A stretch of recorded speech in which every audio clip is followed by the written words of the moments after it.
Who are you? Who the heck do you think you are? We are going to explore the subconscious, and we're going to look at your medicine. What is your medicine? What is it that you offer? What is this energy that wants to become? And I did some meditation before I came on here, and the first card that I pulled in meditation, the one that I meditated with, was Protection Guardian. Drop your shields.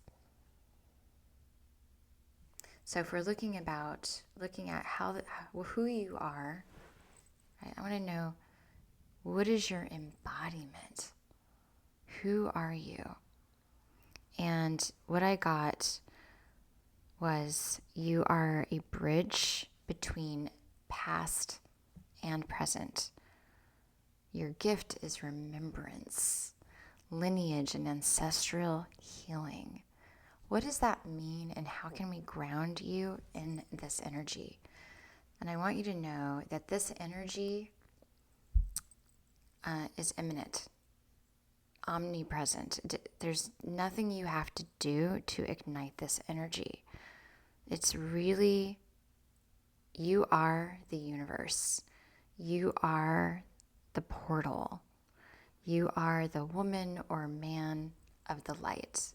And so that means that you are providing this energy regardless of whether you are conscious or unconscious about it.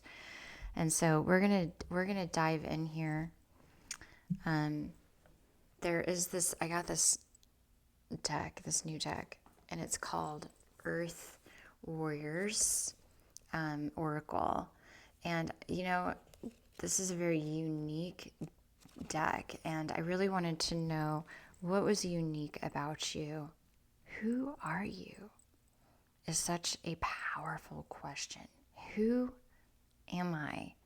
Is such a powerful question.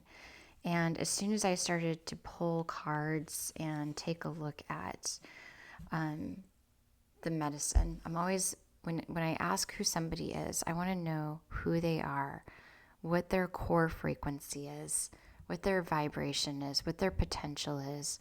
I want to dive into what purpose are they serving without serving a purpose, right?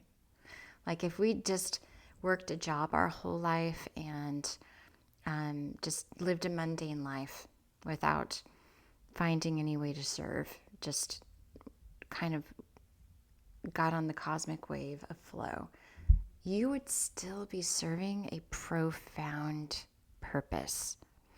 And every interaction, every connection that you have, if you are fully present and intentional in that connection, this is the kind of energy that you provide for the individuals that come into your reality.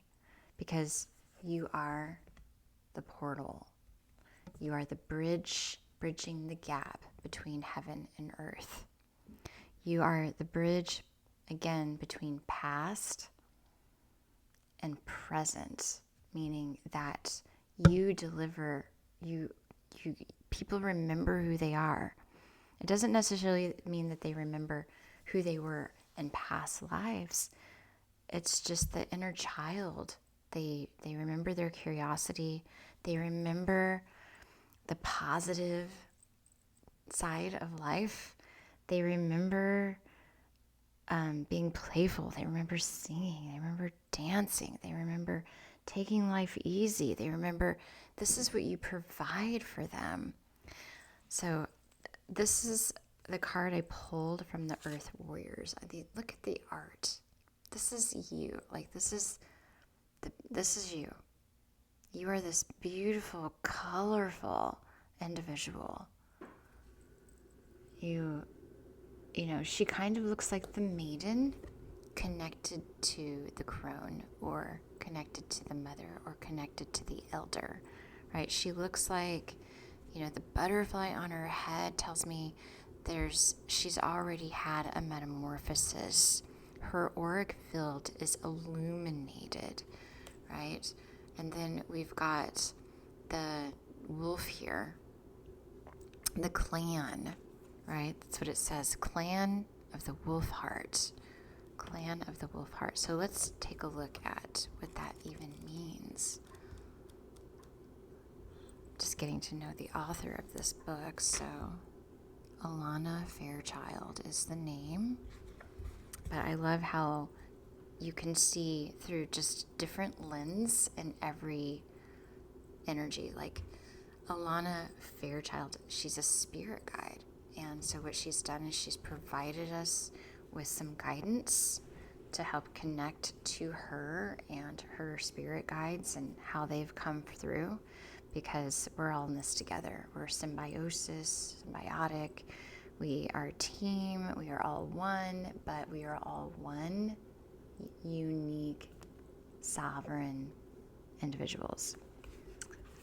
Okay, so you belong with the wolf-hearted.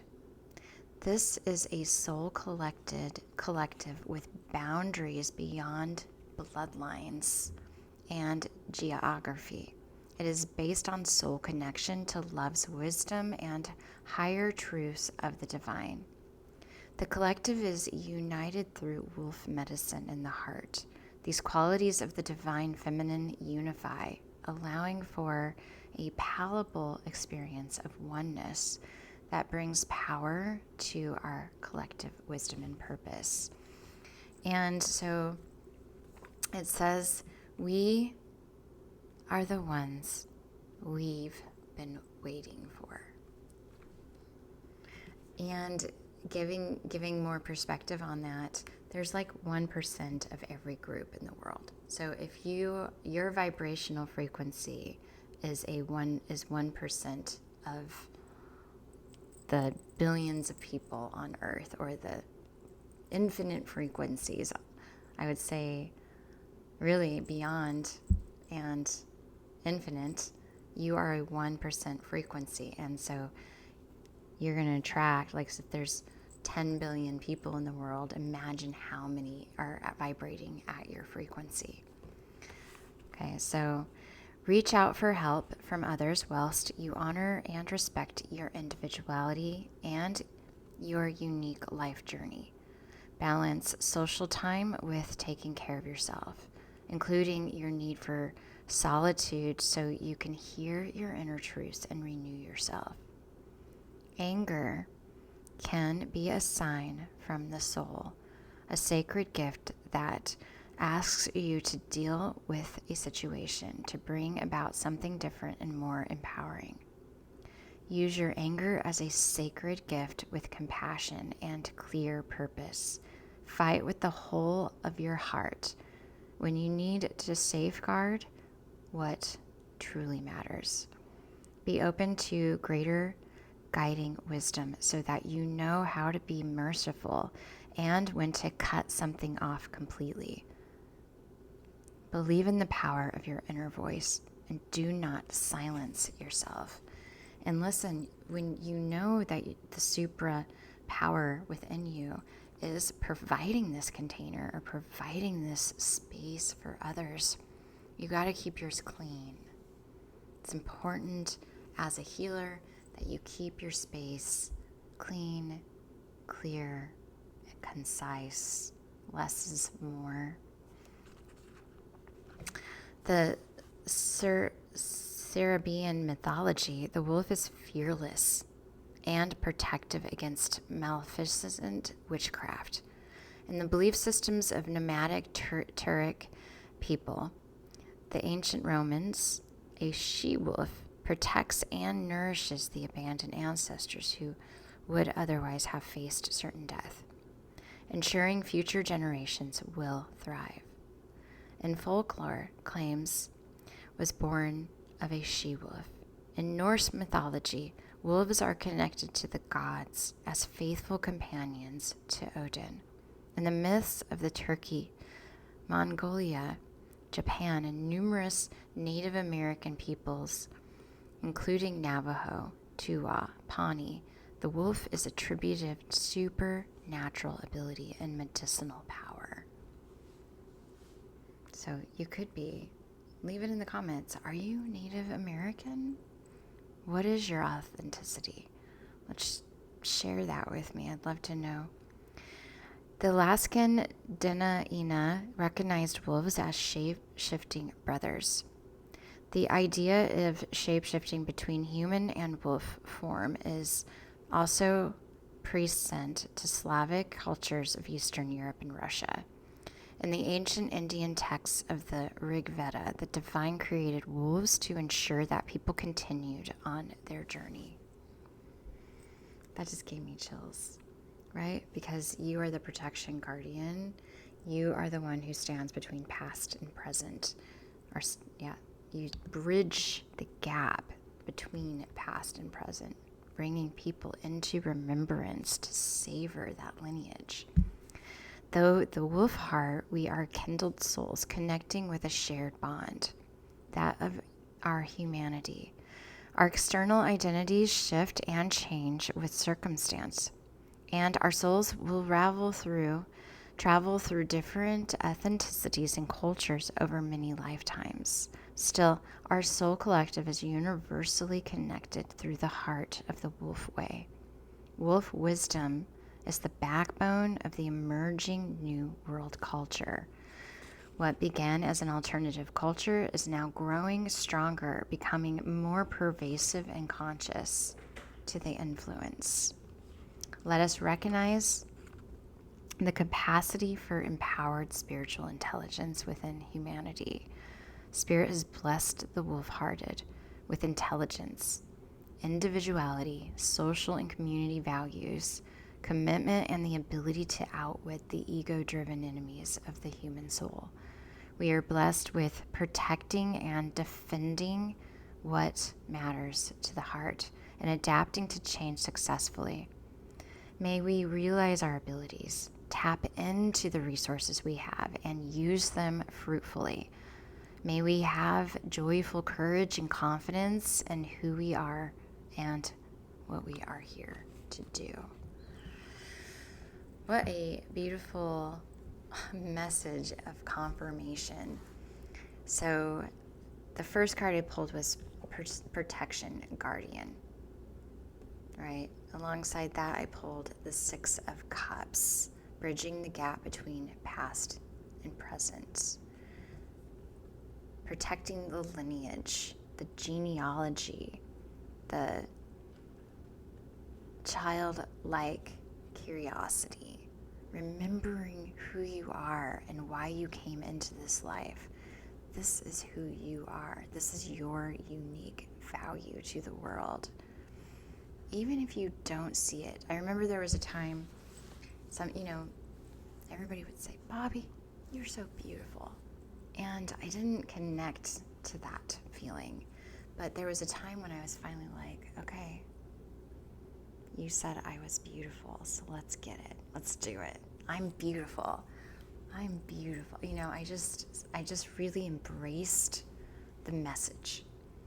And that's when I started to feel beautiful, when I started to see my beauty, when I started to embrace the light that I had inside of me.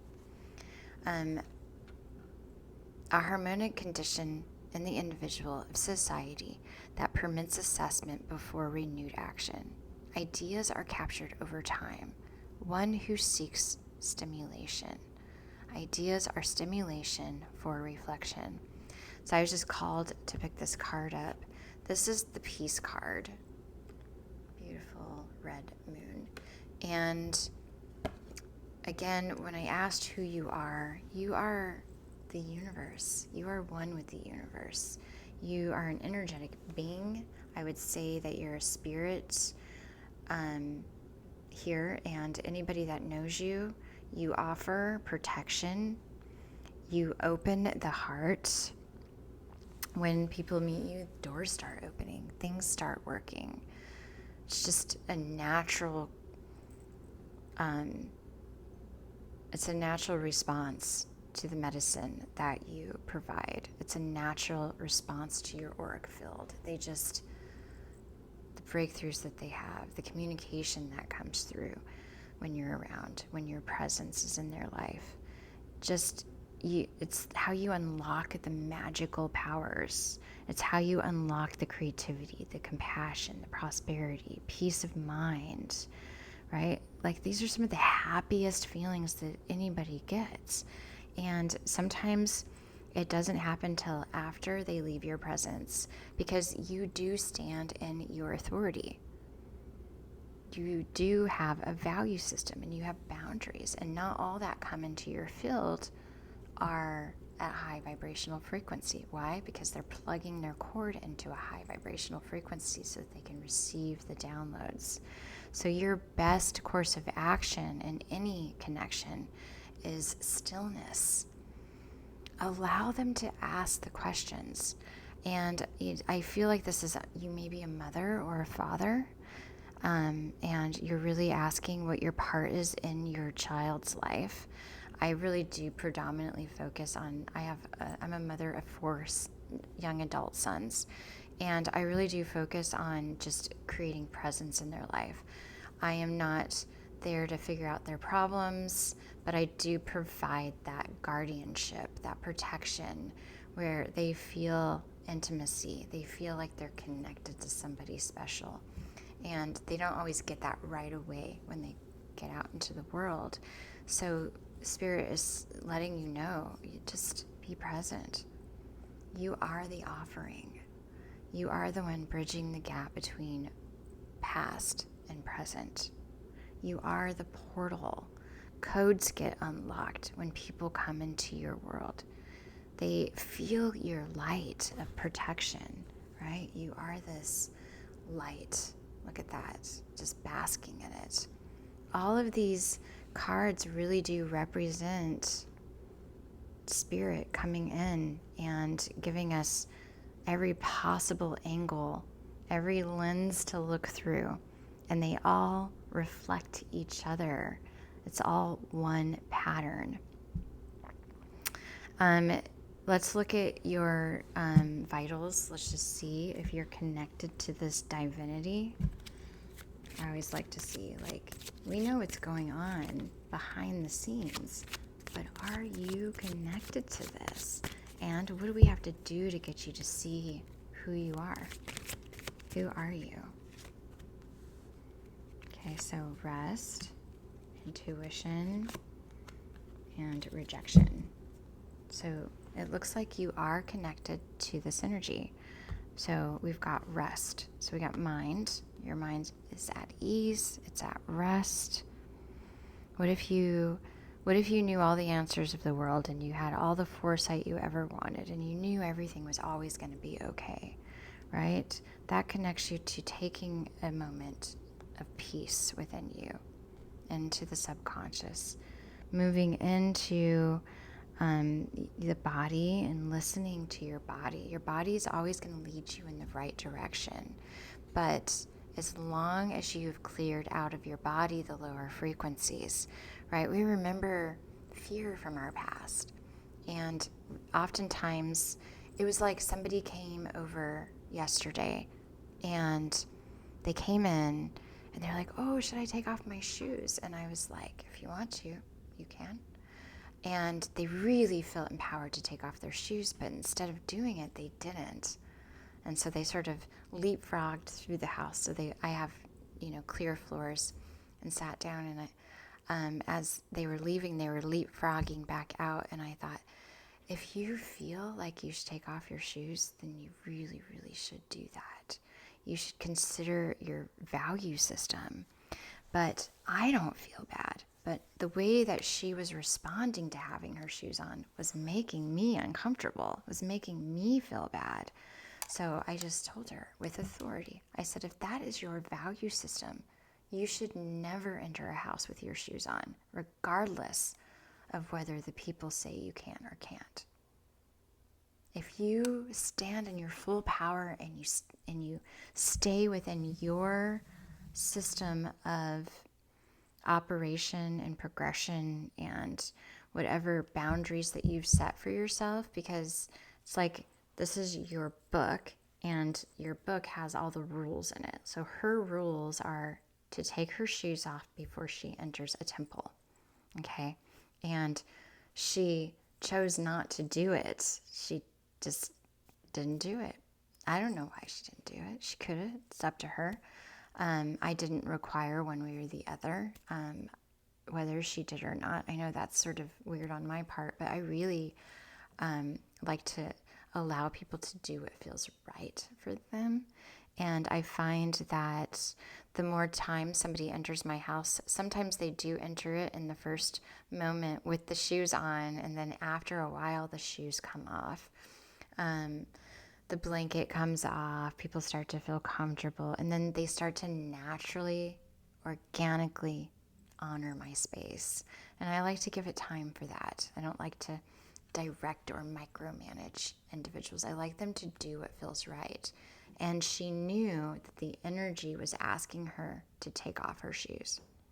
And she didn't listen. And so that made her feel bad.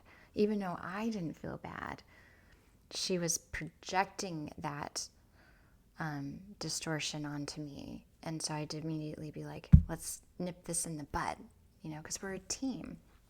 And so her hearing me say and give permission, not that she needed it, was part of me reminding her between past and present. I was bridging that gap. I was giving her authority. I was making it okay for her to stand in her authority. And so that is what you do. So this is a beautiful reading. Who are you? You are the woman or the man of light. You are the protection guardian.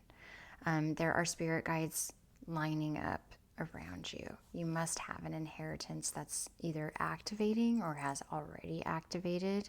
So psychic energy is coming in. You may notice some shifts in your mindset. You might notice some transparency in your reality. And you may be either now or in a short time having a spiritual awakening. So stay tuned to this kind of reflection. It's really good to come in here and get reflection so that you can sort of align all the energy. I know that not everything resonates right away, but I can tell you this, it will all eventually weave itself through. The cosmic wave is not linear, and there's no organized right or wrong. And oftentimes when we're at a low frequency, we receive information, we receive this download, but now it's a matter of just allowing all the pieces to align and allowing the dust to settle. After a reading like this, it's good to get yourself hydrated and make sure you do rest and allow the energy to transmute. And it's my absolute honor to be here. For those of you who don't know me, my name is Bobby, and I'm new to YouTube. I would love to get a smash, is that how they say it? A smash and the thumbs up button. I get likes, but no thumbs up. Those actually make me very excited. I love getting somebody liking my videos, and definitely subscribe and share this with a friend that you think might benefit from it. Teamwork makes the dream work. We're all warriors of the light. I love you so much, and I will see you in the next video.